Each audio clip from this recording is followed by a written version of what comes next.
Salut tout le monde.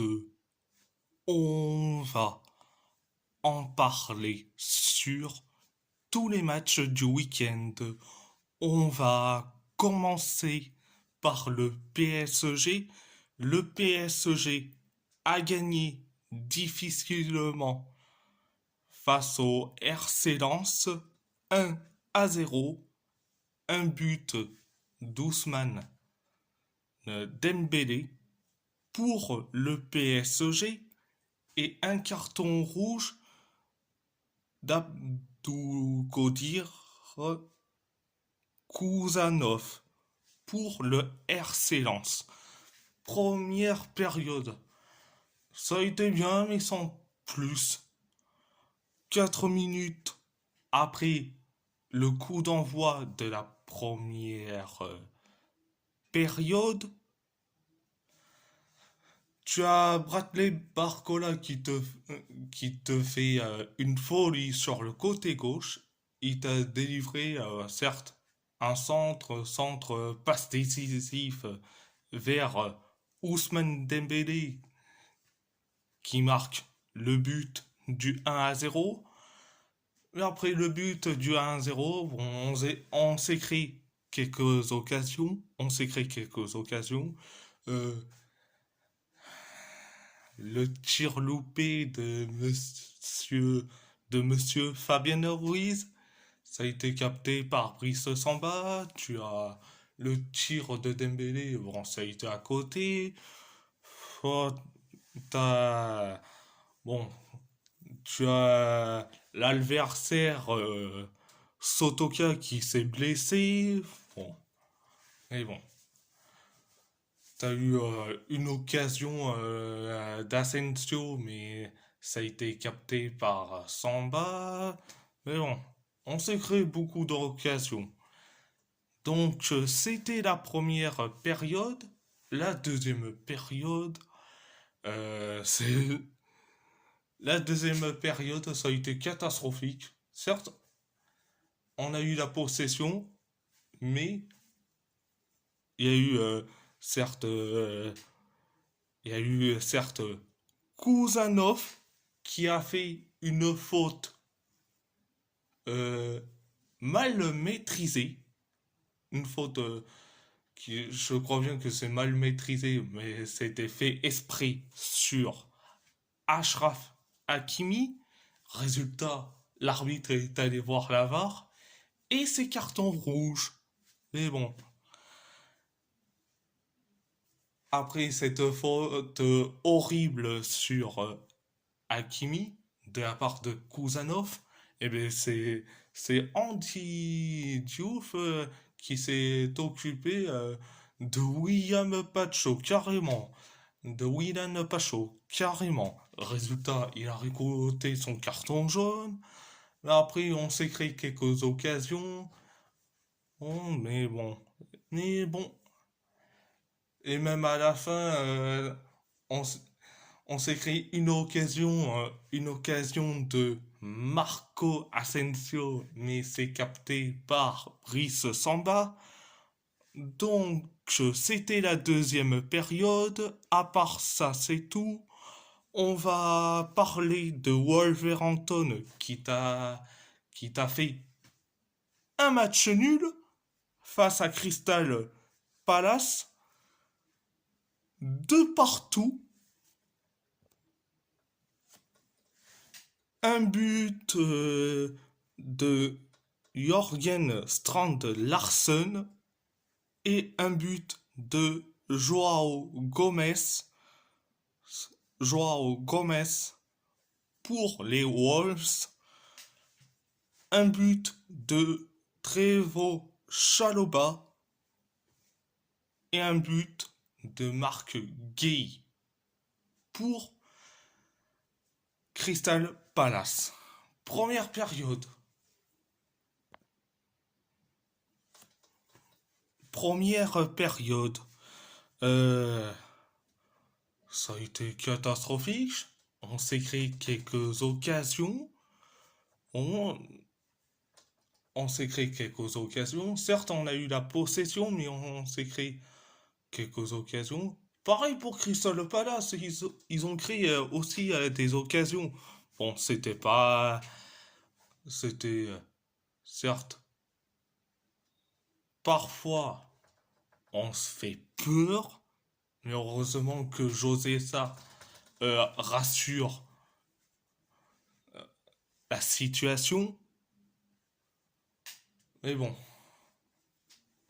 c'était la première période.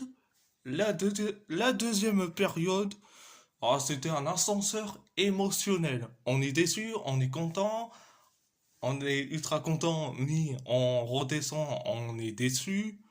C'était un ascenseur émotionnel. Euh, on s'est créé quelques occasions, mais aussi Crystal Palace, jusqu'à que euh, t'as eu un coup franc pour Crystal Palace. Je crois bien que c'était un coup franc. Ça tire à côté et c'est Trevo Chalobah qui te marque un but dans un angle impossible. Résultat 1-0. Et après, 7 minutes plus tard, tu as Jorgen Strand Larsen qui a égalisé le but du 1 partout. Du 1 partout. 5 minutes plus tard, tu as Joao Gomez qui a inscrit le but du 2-1 sur une passe merveilleuse de Gonzalo Guedes. Mais bon, 2-1. Mais après, 5 minutes plus tard, sur un corner, euh, Marc Guy, il te marque le but de l'égalisation, le but du 2 partout. euh, c'est sur le même angle, l'angle introuvable, donc 2 partout. Bon, après, on s'est créé, après le but du 2 partout, on s'est créé quelques occasions. Bon, mais bon, c'était la deuxième période. À part ça, c'est tout. On va parler de l'AS Roma. L'AS Roma qui a perdu, qui a perdu face à l'Hellas Vérone 3-2. Un but de Casper Tengsted, un but de Giacomo Magnani, un but de Abdou Haroui, Haroui et un carton rouge de Dailon Livramento pour l'Hellas Vérone, un but de Mathias Soulé et un but de Dovbik, Artem Dovbik pour, pour la Roma. Première période, ça a été catastrophique. 13 minutes après le coup d'envoi de la première période, t'as Zaleski qui te fait une passe transversale et ça a été capté par Casper Tengsted qui marque le but du 1-0. Et bon, merci Zaleski de nous avoir fait une passe assez débile le, sur un Benfiquiste en prix en plus. Mais bon, après le but du 1-0, on s'est été relevé et on crée quelques occasions, mais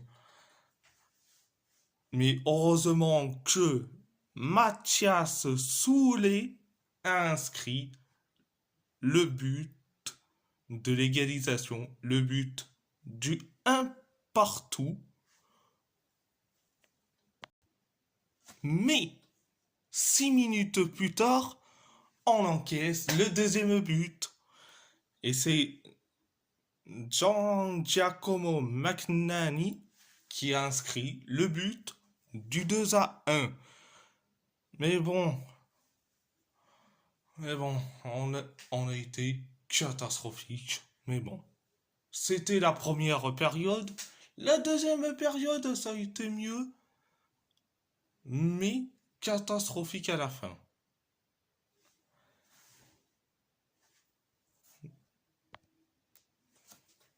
Huit minutes après le coup d'envoi de la deuxième période,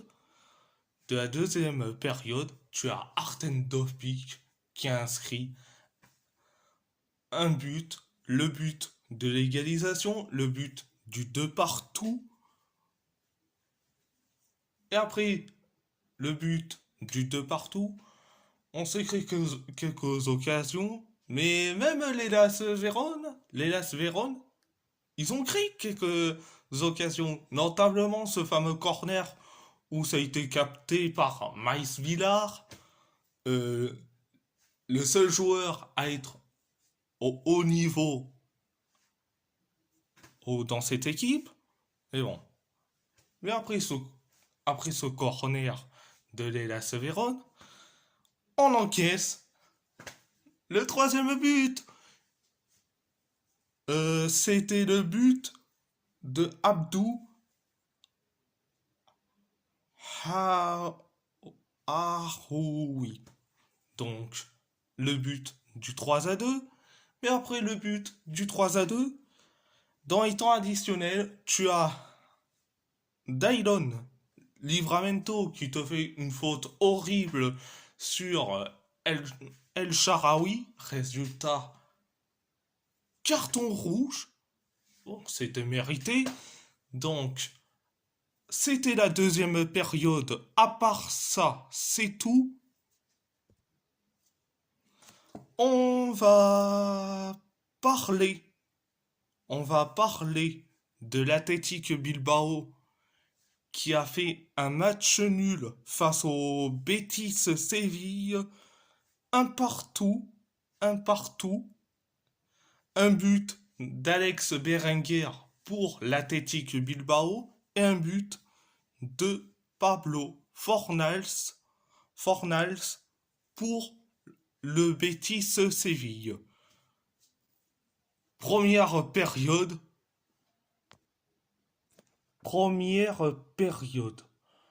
On s'écrit des occasions comme pas possible. On a eu la frappe de Nico Williams, une frappe sur la barre transversale, mais heureusement qu'il y a eu hors-jeu. On a eu le tir d'Oyan Sunset sur le poteau. On a eu le tir d'Oyan Sunset, mais c'était à côté.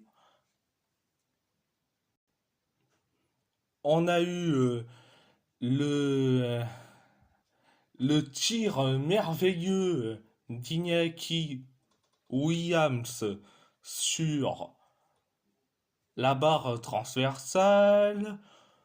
On a eu le centre d'Alvaro Diallo au, à destination d'Iñaki Williams, mais il frappe, mais c'est capté par Rui Silva. Bon, t'as eu un corner où c'était, je crois bien, soit Aitor Paredes ou Danny Vivian qui ont tiré sur le poteau. Oh, ah, là, la première période, on s'est créé beaucoup d'occasions.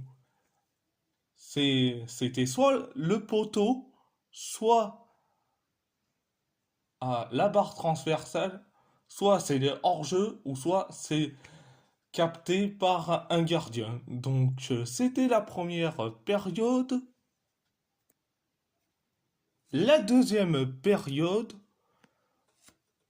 7 minutes après le coup d'envoi de la deuxième période, tu as Alassane Diao qui te fait une passe décisive, une centre passe décisive à destination de Pablo Fornals.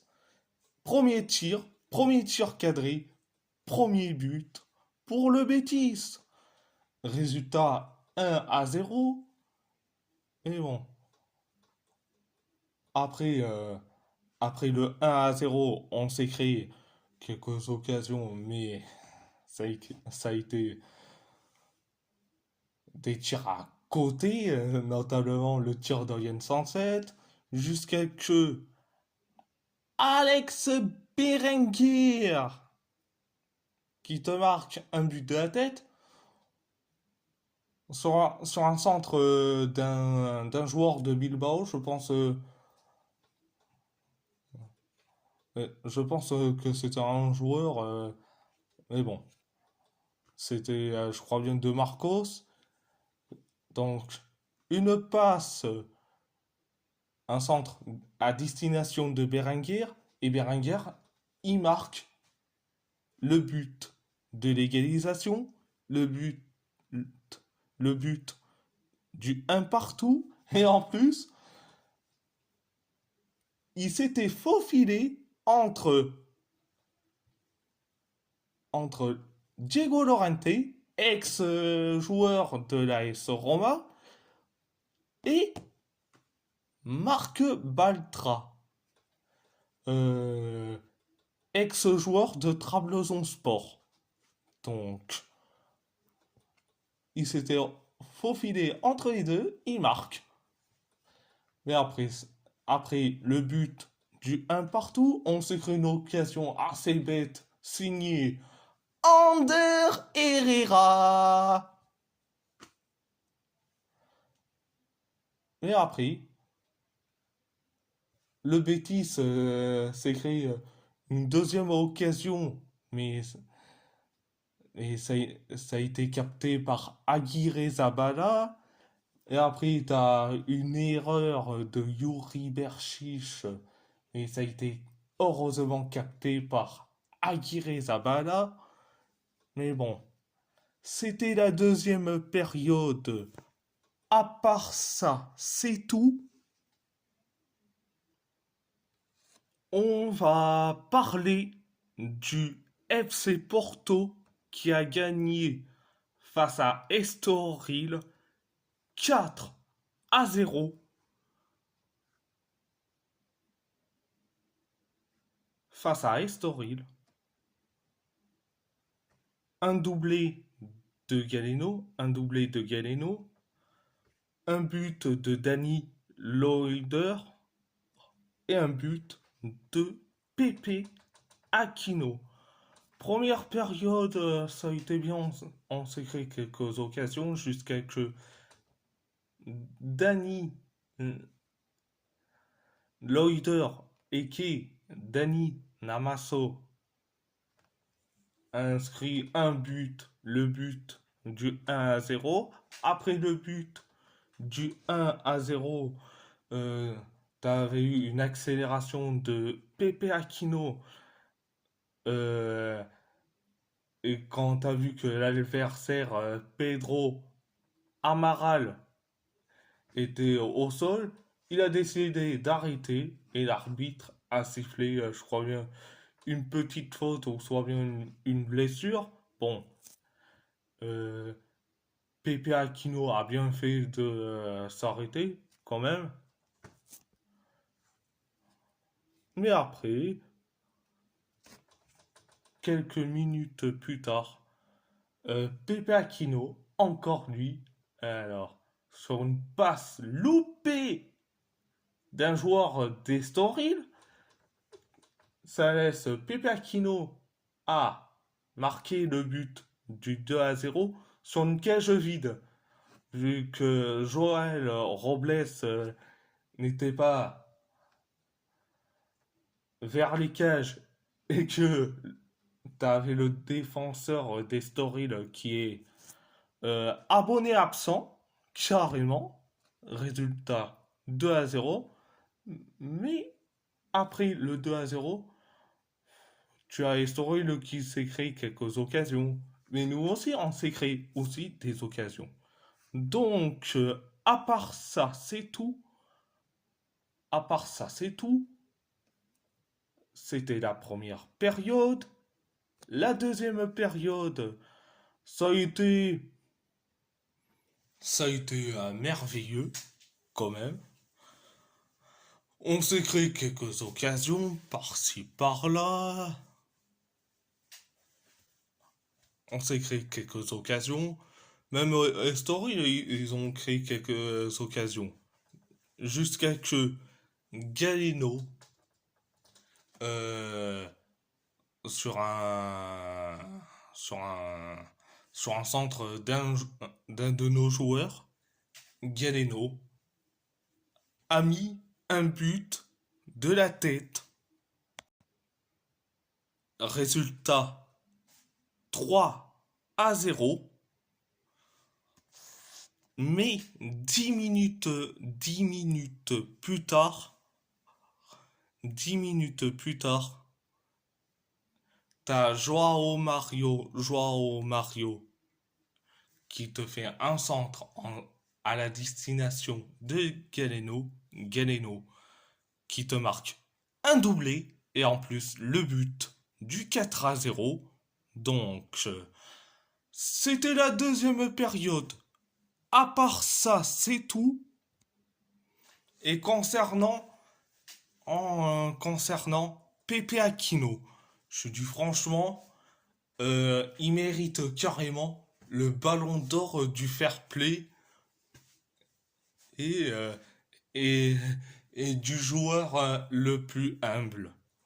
Le ballon d'or du fair play et du joueur le plus humble.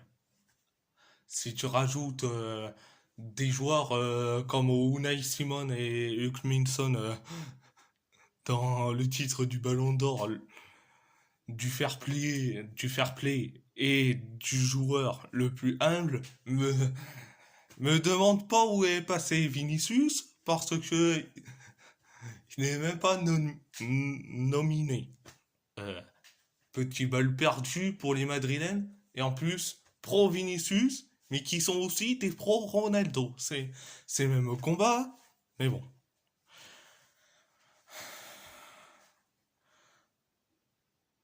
Ce que j'ai vu de Wolverhampton, c'est la crise comme pas possible. Dernier de Première League, je dis franchement, dernier de Première League, et en plus 3 points, donc c'était 3 matchs nuls, donc je pense que Gary O'Neill doit démissionner. Euh, Concernant l'AS Roma, ah, certes, Ivan Joric, je sais pas s'il doit rester ou partir entre résultats décevants et une résolution de fraîcheur quand même. Donc, entre Ivan Joric et Gary O'Neill, c'est le même combat. Deux entraîneurs catastrophiques. Concernant l'Athletic Bilbao, oh, quand même, surtout sur la compo. Oh, alors Valverde, tu m'expliques pourquoi tu as mis Alvaro Diallo au poste d'avant-centre au lieu de faire jouer Javier Marton.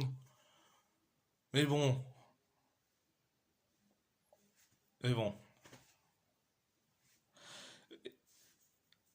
Et j'ai oublié concernant le PSG, et certes, c'est le manque de finition, c'est à revoir direct.